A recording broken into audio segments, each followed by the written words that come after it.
What up, guys? Yeah, today we got another Octoberfest beer coming at you. This is Sam Adams Octoberfest, a rich and balanced traditional Marzen. And thankfully, Sam Adams gives you a lot of information that on the glass, it's a lager, 5.3% ABV and 16 IBUs. This is one of the lower alcohol by volume beers, the Leinenkugel. Already saw that review, is at 5.1, which is the lowest thus far. Most of the Marzen beers that I've seen and looked at is around 5.7, 5.8.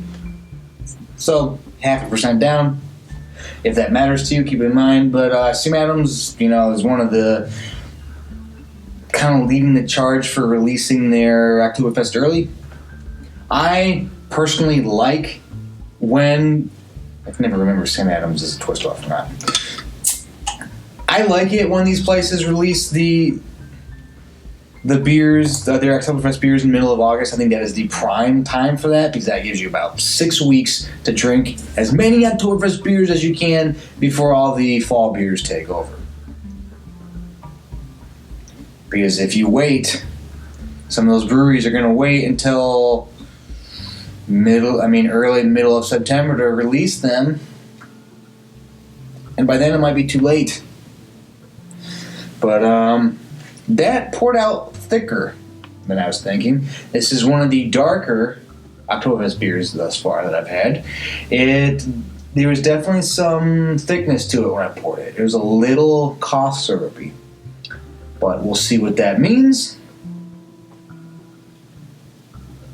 And let's get in the review and get into the smell.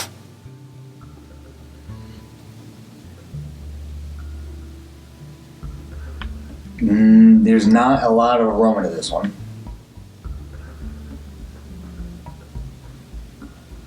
I had this problem with the Goose Island one. There was very little in terms of aroma to it.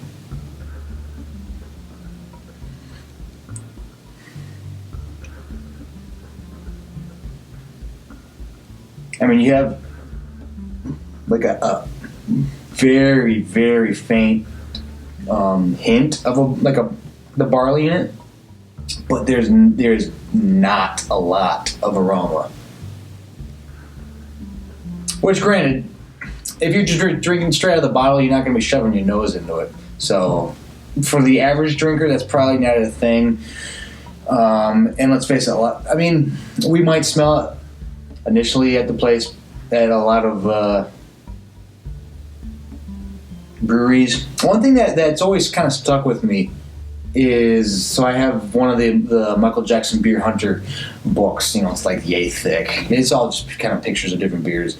And he talks about how to review a beer and how to sample it, whatever. And he talks about, smelling a beer. And he actually went into not wanting to look pretentious smelling a beer. Of course, he wrote this book probably mid-90s. I'm trying to think when he died. And let's face it, when he wrote that particular part, it was probably even earlier. So the real craft beer craze hadn't taken off. So he probably wouldn't have said that now, because you got a lot of the beer snobs that, I don't know. A lot of the beer snobs that have no problem with that. I'll smell my beers, but I'm not. Hell, I run a beer channel, so I don't have a problem smelling my beers in public. But that always kind of stuck with me, that it was interesting that he talked about not wanting to look pretentious. But the aroma's starting to open up the more it's kind of exposed. And you get a bit of that, like a charcoaly, raisiny barleyness, but there's still not a lot. So I'm going to give it a half on aroma. There's just not a lot to go off of. Doesn't mean I'm not going to like it. So we'll find out, but I'm going to give it a half. Now let's get into the taste.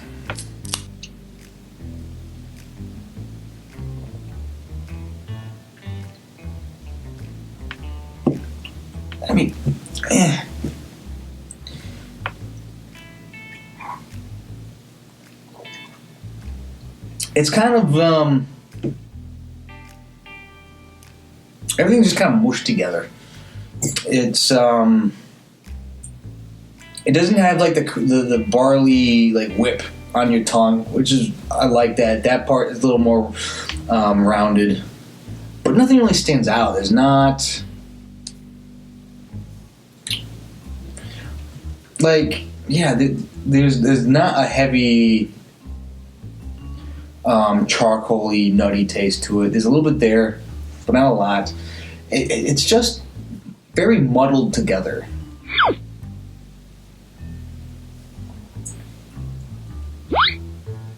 Like, easy to drink. There's not a problem with that. It tastes fine. It's just, there's nothing to like hang your hat on really for taste wise, if you know what I'm talking about.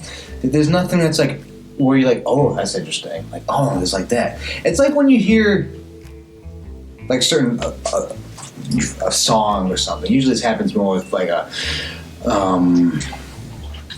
certain like rock songs, but you'll hear it and you kind of hear it, you process it initially, but then you could listen to the song like 10 years down the road, and maybe you got a better sound system now or great headphones, and you're picking little like things out of it that you swear you've never heard before, and it's just like, oh, I never realized that, you know, the bass cuts in right there. I never realized that, dude. No. You know, I feel like there's a lot of beer, like the best beers, dude. It's almost like that. It's like you get these little notes that you're like, oh, that's interesting. Oh, well, there's that. This is just kind of, they made a beer stew, stirred it up. It's very poppy. It's a pop song. It's made to kind of like satisfy the masses and then get on with it, and let's get to the later seasons. Like, it's not bad. It's not I would take this probably over the Leinenkugel. I think this is definitely more refined. It's not like super rough. There's just nothing that's really like kind of standing out. Like, it's fine.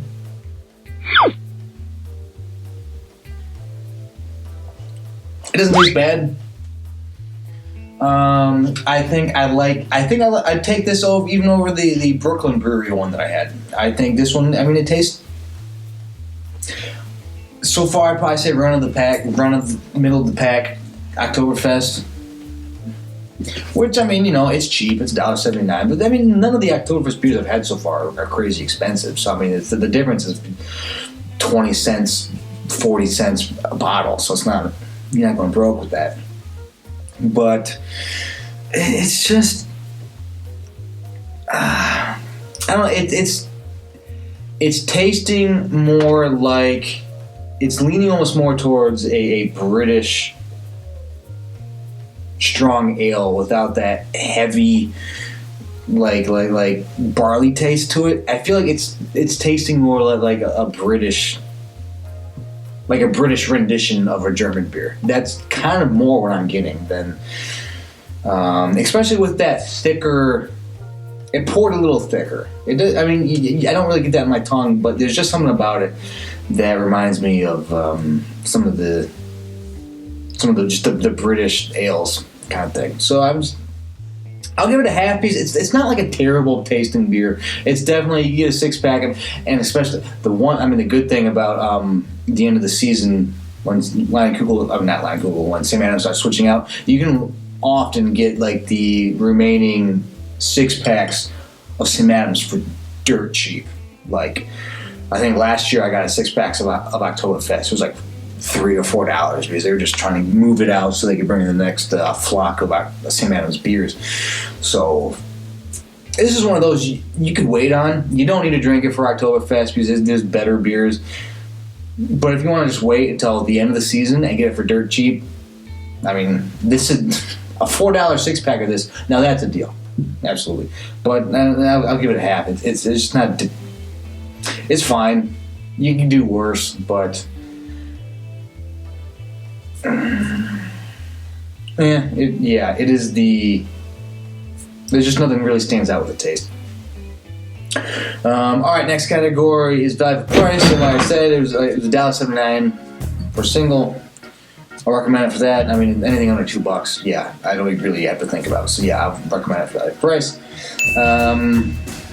After that is distinction. It's just not, like, again, nothing is really none of the flavors are really like emerging out of it. You know, it's not like the shredder reaching his hand out of the dumpster at the beginning of Ninja Turtles Part 2, Secret of the Ooze. Nothing's reaching out. We got no deformed shredder. There's just nothing there. There's nothing's making it stand out above the other Oktoberfest beers. It's I don't even. So yeah, I'm not gonna recommend it for distinction. It's just there's definitely better tasting, and it doesn't even. I don't know. Again, yeah, it's almost leaning more towards an English beer, but maybe I'm just totally off my rocker. All right, next category is drinkability. And I mean, yeah, it drinks fine. There's really nothing wrong with it. That's one thing I definitely will give Sam Adams credit for. They know how to make a beer that's very drinkable. It might not stand out. It might not be like head over heels like greater than the other beers out there, but you can almost always drink it. It's kind of like Old Reliable. If you're looking at the beer menu and it's small and nothing's really catching your eyes, let's go take Sam Adams. You know, it's not going to be like blow your mind, but it's doable. It's going to be fine. Sam Adams is just one of those kind of like, it's nice to know it's there because you know you're not going to be stuck with a piss poor beer, and it's always drinkable. They might not really go out on a limb very often to try to get like crazy with anything. But it's always there, and that's nice. And again, it's definitely drinkable, so I'll recommend it on drinkability. And last category is would I buy it again? And unless I'm at one of those bars that has like 5 beer options and it's Miller Lite, Coors Light, and Sam Adams, probably not. I have had better Oktoberfest thus far, and the price isn't all that different. So I don't have any real reason to pick this up throughout the remainder of the Oktoberfest season. So probably not. No, I'm not. I won't be buying again. There's just other options that are better for the same price. So again, that's the review. It's like it's fine. You can do worse. It's nice to have this to rely on when you need to, but it is what it is. You already kind of know what the Sam Adams beer is going to be like. It'll be okay. It'll be drinkable. It'll be something that you can bring to the party, and other people will have it. And the beer snobs will Sam Adams, but it's perfectly fine. Especially, it's not a bad beer if you guys are doing like a campfire out. It's actually pretty solid because it's lighter, it's drinkable. It's not pretentious. It's not getting in the way. It's not tripping over its own feet. Sometimes places get too fancy and they just kind of face plant. It's like that was a spectacular failure. I almost feel like they do that on purpose. Like they're like, let's just play it safe. We made it this far. Let's just ride it out. But yeah, that is the review so far. That is the review of Sam Adams Oktoberfest. Make sure to come back throughout the week. I'm going to try to upload a new Oktoberfest beer every day, every work day, up until like when Oktoberfest officially starts. I think it's September 20th, whatever. And then I'll give you my official, my top 5 or whatever, which I think these are the beers you should be drinking for Oktoberfest. I want to try to get through as many so you guys don't have to blow all your money on it. And then just, go for some of the things I think are the best. But yeah, that is a review. If you want to like and subscribe, that'd be great. I got some social media links down below if you want to check those out. I'm going to try to live streaming, picking up certain things with the Instagram stuff. So if you want to follow that, you can. It's down there. I have some links below for shopping apps, which I use for buying beer. You can actually save some solid money with some of these apps. They're free. You can download them if you want to use. It'd be awesome if you use my my referral code. I'll be able to use that money to upgrade some of the equipment, some like the camera and sound equipment. But they're great. One of them has a $5. You get $5 sent back to you, and you can do it through like PayPal or Venmo or whatever. $5 back to you for buying a 4-pack of Paul Anner. $5. It's like the canned 4-pack. The canned 4-pack on like $6.50. So you're basically paying like $1.50 for the 4-pack. And there's a lot of stuff for the more general Budweiser, Pabst, whatever. Right now, like, it fluctuates every few weeks. But with football going on, it's a great thing. And if you get like $4 back on like a 12-pack of Budweiser, that's what you're doing. It's $4, man. I mean, leave it in your. That adds up. So if you're down below, they're there. Just FYI, I'm just starting to include those, so it's getting time to upgrade the old video equipment. But yeah, so that is the review, and so check back often. And for myself and for our Sam Adams Octoberfest, take it easy.